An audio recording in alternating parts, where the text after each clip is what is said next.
Today, as we continue in John chapter 10, we learn a second thing about Jesus as the Good Shepherd. In verse 14, he reiterates the statement, I am the Good Shepherd.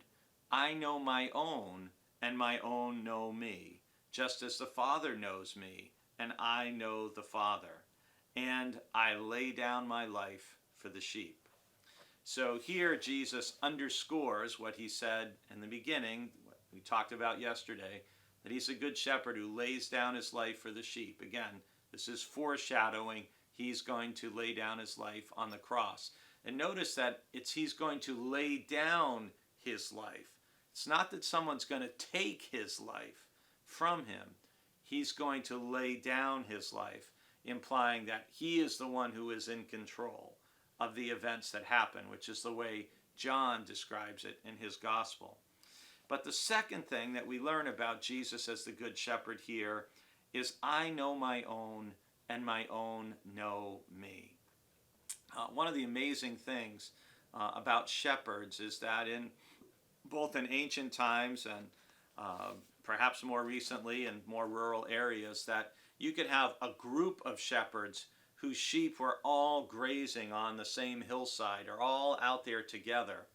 But when the shepherd calls his own sheep, they recognize the sound of their shepherd's voice, and they follow and will come to that shepherd. They won't follow a stranger. And in the same way, Jesus is saying, he knows those who are his sheep, and they know him.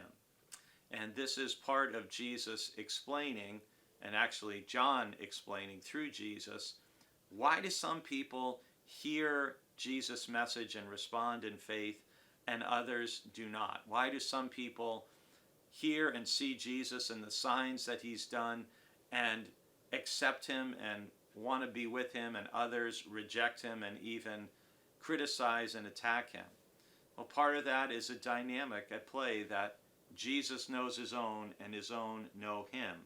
And he says that that dynamic, that relationship is such that it's similar to just as the Father knows me and I know the Father.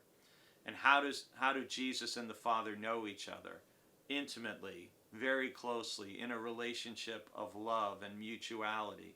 And in the same way, when Jesus says, I know my own and my own know me, that we want to be cultivating habits in our lives that enable us to know Jesus personally and intimately and in love, so that we have that level of closeness with Christ that even starts to mirror the closeness that Jesus has with his Father.